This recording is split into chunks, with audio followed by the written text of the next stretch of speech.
Everyone, welcome to mamas and babies. Friends, आज के इस वीडियो में हम बात करने वाले हैं बच्चों में डायरिया होने के कारण, यानी कि बच्चों में दस्त लगने के कारण, और वो कौन कौन से फूड हैं, यानी कि खाने में वो कौन कौन सी चीज़ें हैं जिनको देने से आपके बच्चे के दस्त को रोकने में काफ़ी निजात मिल सकती है।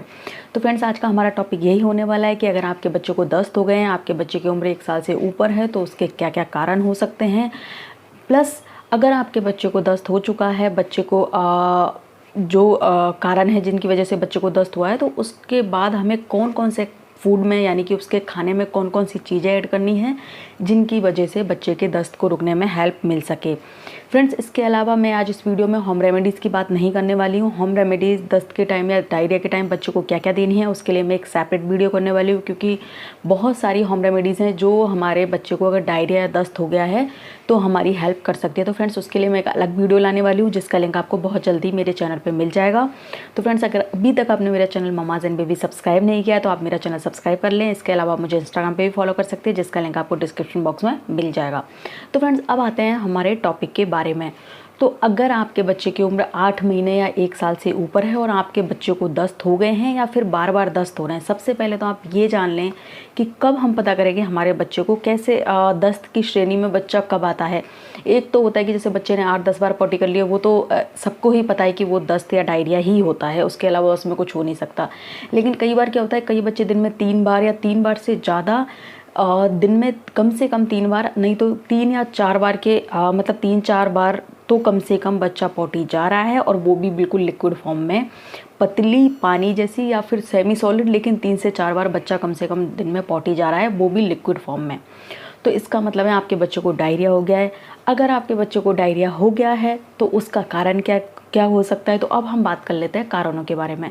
तो फ्रेंड्स, बच्चे को डायरिया होने का जो सबसे पहला कारण है वो होता है कि बच्चे के पेट में किसी तरह का आपने अगर कोई मेडिसिन दी है बच्चे को, जैसे बच्चे को बहुत बार कोल्ड हो गया, कफ हो गया, इस तरह से फीवर हो रहा है, या बच्चे की टीथिंग चल रही है, या बच्चे की और भी बहुत सारी चीज़ें होती हैं जिसकी वजह से आपने कुछ मेडिसिन दी और उसके साइड इफ़ेक्ट या उस मेडिसिन में कुछ ऐसी चीज़ें होती है जिसकी वजह से भी बच्चे को डायरिया हो सकता है। एक कारण तो इसका ये हो सकता है।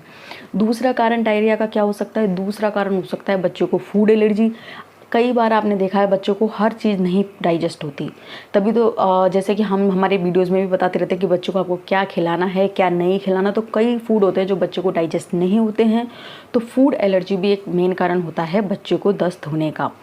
तीसरा कारण हो सकता है कि कई फूड ऐसे आते हैं, यानी कि कई खाने ऐसे आते हैं जिनसे एलर्जी नहीं होती, लेकिन उसके अंदर कुछ ऐसी चीज़ें होती है, जैसे कि कई आजकल हमने मार्केट में जो फ्रूट्स हम ले रहे हैं, सब्जियां ले रहे हैं, तो कई बार पेस्टिसाइड्स आ जाते हैं, या फिर वो सब्जियां अच्छे से हमने वॉश नहीं किए हैं, उनके साथ कुछ कीटाणु वगैरह जो लग के आ जाते हैं। इस तरह की कुछ एक चीज़ें होती है जो बच्चे को, स्पेशली जो खाद्य पदार्थों में मिलाए जाने वाले रसायन हैं, तो वो बच्चे को बच्चे के पेट में जाके इन्फेक्शन करते हैं और उससे भी बच्चे को दस्त हो सकते हैं।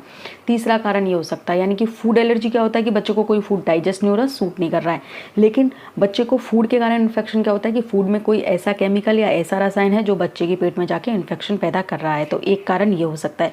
इसके अलावा दस्त के और भी कारण हो सकते हैं, जैसे कि यानी बच्चे को कुछ ऐसे वायरस, बैक्टीरिया या इस टाइप के कुछ चीज़ें जो बच्चे के खाने के साथ बच्चे के मुंह में चली गई, जैसे कि छोटे छोटे बच्चे होते हैं, कुछ भी चीज़ उठा के मुंह में दे जाते हैं, मिट्टी भी कई बार बच्चे खा जाते हैं। इस तरह की कोई चीज़ बच्चे ने खा लिया, या फिर बच्चा टॉयज़ मुंह में दे रहा है, वो अच्छे से स्टरलाइज नहीं है, तो उसके साथ जो बैक्टीरिया, वायरस, इस तरह के जो कीटाणु बच्चे के मुंह में जाते हैं, वो भी एक बच्चे के लिए डायरिया का कारण हो सकता है। इसके अलावा भी कुछ एक और भी कारण हो सकते हैं डायरिया के, यानी कि जो बच्चा दूध पीता है, दूध में भी कई बार, जैसे कि मैं अपने वीडियोस में भी बताती हूँ, आपने और लोगों से भी सुना होगा, जैसे 6 महीने से छोटे बच्चों को काऊ मिल्क नहीं देते हैं। 1 साल से 2 साल से, कई डॉक्टर कहते हैं 2 साल से छोटे बच्चों को काऊ मिल्क नहीं दो, उसमें आयरन नहीं होता। एक साल से छोटे बच्चों को भैंस का दूध देने के लिए मना करते हैं कि वो बहुत हैवी होता है, बच्चों को डाइजेस्ट नहीं होता। तो इस तरह से दूध में भी कुछ एक ऐसी चीज़ें होती हैं, कुछ एक ऐसे चीज़ें होती है जो बच्चा वो डाइजेस्ट नहीं कर पाता है और बच्चे के लिए हैवी रहता है, तो इस कारण भी बच्चे को डाइजेस्ट नहीं होने के कारण डायरिया हो सकता है। तो फ्रेंड्स, ये सारे कारण हैं जिनकी वजह से आपके बच्चे को दस्त या डायरिया होने की संभावना होती है। इन्हीं वजह से ज़्यादातर डायरिया दस्त बच्चे को होता है। अब हम बात करते हैं कि अगर आपके बच्चे को डायरिया या दस्त हो गया है तो वो कौन कौन से फूड हैं जो हम बच्चों को खिला के इस चीज़ को कम कर सकते हैं। तो फ्रेंड्स इसके लिए हम क्या क्या बच्चों को खिला सकते हैं? सबसे पहले तो हम बच्चों को कुछ ऐसा खिलाएं जिसमें बहुत फाइबर हो, जैसे कि ओट्स बच्चे को हैवी भी नहीं रहता, बहुत लाइट रहता है और बच्चे के लिए बहुत अच्छा रहता है। तो ऐसी चीज़, अगर आपके बच्चे को दस्त हो रहे हैं, वो दिन में 3 से 4 बार पॉटी जा रहा है या इससे भी ज़्यादा बार पॉटी जा रहा है, लिक्विड फॉर्म में जा रहा है, तो आप बच्चे को ओट्स का कोई भी फूड बना के खिला सकती हैं। जी हाँ, ओट्स की तो मैंने अपने चैनल पे बहुत सारी रेसिपी शेयर की हुई हैं। तो अगर ओट्स का कुछ बनाना है तो मेरे चैनल पे आप डिस्क्रिप्शन बॉक्स में बेबी फूड रेसिपीज़ नाम से जो लिंक है उस पर जाके देख सकती हैं। तो आप बच्चे को ओट्स में कुछ भी बना के खिला सकती हैं। दूसरी चीज़, आप बच्चे को गेहूँ का कुछ खिलाएं, यानी कि गेहूँ की रोटियाँ आप बच्चे को खिला सकती हैं, गेहूँ का दलिया आप बच्चों को खिला सकती हैं। वो भी बच्चे की डायरिया में बहुत हेल्प करता है। बच्चे को डायरिया वाले फेज़ में खाता है बच्चा, तो उसको ठीक करने में। इसके अलावा आप और क्या क्या खिला सकती हैं? आप बच्चे को वाइट राइस खिला सकती हैं। वाइट राइस यानी कि जो सफ़ेद वाले चावल होते हैं वो हल्के होते हैं डाइजेस्ट होने में, और अगर बच्चे को डायरिया या दस्त हो गया है तो ऐसे टाइम में आप बच्चे को चावल बनाएं, बच्चे के लिए बहुत हेल्दी रहता है और बच्चे को डायरिया से निजात पाने में भी हेल्प करता है। इसके अलावा आप बच्चे को दही खिला सकती हैं। दही, जैसा कि आपने बहुत पहले से भी सुना होगा, दही और चावल तो बड़े लोगों को भी दस्त हो जाते हैं तब भी सजेस्ट करते हैं रेमेडी के रूप में। तो अगर आपके बच्चे को दस्त हो रहा है तो आप दही के साथ चावल खिला सकती हैं दिन के टाइम में। अदरवाइज़ आप सिर्फ और सिर्फ चावल भी बच्चे को खिला सकती हैं, दही आप बच्चे को अलग से खिला सकती हैं। इसके अलावा अगर हम फलों की बात करें तो अगर आपके बच्चे को दस्त हो गया है तो हम फलों में क्या क्या खिलाएं? तो फ्रेंड्स, अगर आपका बच्चा 8 महीने से ऊपर है तो आप बच्चे को फलों में क्या क्या खिला सकती हैं? तो फलों में वैसे तो हम 6 महीने से बड़े बच्चे को भी फलों में ये चीज़ें दे सकते हैं। इनमें से पहला है सेब, यानी कि एप्पल आप बच्चे को दें। एप्पल बच्चे के लिए बहुत अच्छा रहता है, जैसे कि मैंने एप्पल के बारे में बहुत सारी क्वालिटीज़ ऑलरेडी बता रखी हैं। तो आप बच्चे को जैसे एप्पल ओट्स बना के दे सकते हैं, जैसा कि मैंने अपने चैनल पर रेसिपीज़ ऑलरेडी शेयर की हुई है। एप्पल को ओट्स के साथ बना के, या फिर 8 महीने से छोटा बच्चा उसको दस्त हो गया तब भी आप एप्पल प्यूरी बना के दे सकती हैं। इसके अलावा बच्चा थोड़ा 8 महीने से बड़ा है तो आप बच्चे को एप्पल दे सकती हैं फलों में। दूसरी चीज़, आप बच्चे को क्या दे सकते हैं? आप बच्चे को केला दे सकती हैं।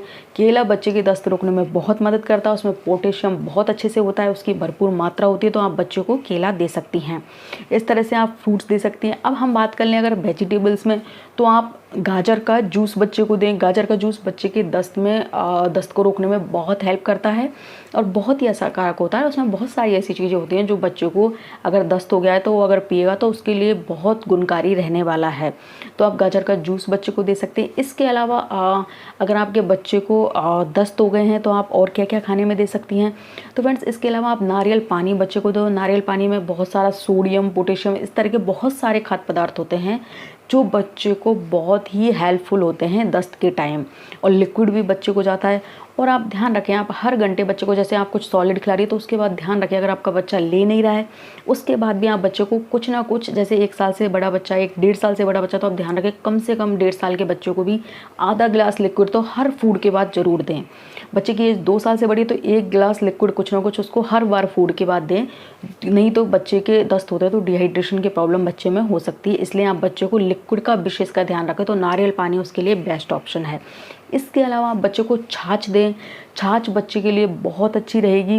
अगर आपका बच्चा 2 साल से ऊपर है तो आप थोड़ा बहुत दिन के टाइम छाछ पिलाएं बच्चे को, यानी आधा गिलास आपने छाछ पिला दी, वो भी बच्चे के लिए बहुत अच्छी रहेगी।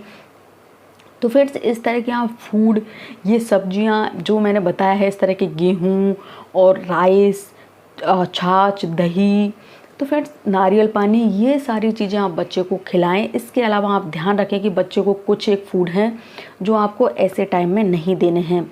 और फ्रेंड्स, बीइंग ए पेरेंट आपको क्या क्या ध्यान रखना है? आप ध्यान रखें बच्चा जब भी दस्त जा रहा है तो आप ध्यान रखें बच्चा हाइड्रेट रहे, तो उसके लिए आप बच्चे को पानी ज़रूर पिलाएं। इसके अलावा बहुत ज़्यादा हाई फाइबर वाली चीज़ आप बच्चे को ऐसे टाइम में नहीं दें। जी हाँ, जिसमें बहुत ज़्यादा हाई फाइबर होता है, जैसे कि नट्स, यानी कि जो ड्राई फ्रूट्स और नट्स होते हैं, वो आप ऐसे टाइम में बच्चों को अवॉइड करें हो सके तो इस तरह की चीज़ें हैं जो आप देख लें जिसमें बहुत ज़्यादा हाई फाइबर है, जैसे कि नट्स है, ड्राई फ्रूट्स हैं, ये चीज़ें आप बच्चे को ऐसे टाइम में ना दें। इसके अलावा आप बच्चे का ध्यान रखें, बच्चा हाइड्रेट रहे, बच्चे को लिक्विड 1 गिलास, बच्चा जैसे ही दस्त जा रहा है तो अगर बच्चे की एज 1.5 साल से कम है तो आधा गिलास, 1.5 या 2 साल से ऊपर तो 1 गिलास लिक्विड ज़रूर दें। बच्चे को पानी ज़्यादा से ज़्यादा पीने के लिए प्रोत्साहित करें। तो फ्रेंड्स, ये सारी चीज़ें हैं जो आपको बच्चे को डायरिया होने की कंडीशन में याद रखना है। इसके अलावा अगर आपके बच्चे के ये सब चीज़ें करके, जो रेमेडीज़ में अगले वीडियो में लाने वाली, वो सारी फॉलो करके भी आपके बच्चे को दस्त से निजात नहीं मिल रही है तो फ्रेंड्स आप डॉक्टर से कंसल्ट करें। जो भी आप रेमेडी, जो भी आप फूड है जो आप घर में देती हैं, तो फ्रेंड्स ये सारी चीज़ें आप 1 या 2 दिन ही ट्राई करें। इसके बाद भी अगर बच्चों को रिलीफ नहीं मिल रहा है तो आप बिल्कुल देर ना करें, आप डॉक्टर से मिलें और डॉक्टर फिर आपको जिस तरह से मेडिसिन दे बच्चे को आप उस तरह से क्योर करें। तो फ्रेंड्स होपफुली आपको वीडियो अच्छा लगा होगा और वीडियो एंड तक देखने के लिए शुक्रिया। मिलती हूँ बहुत जल्दी इसी तरह के नई वीडियो के साथ। Till then bye bye.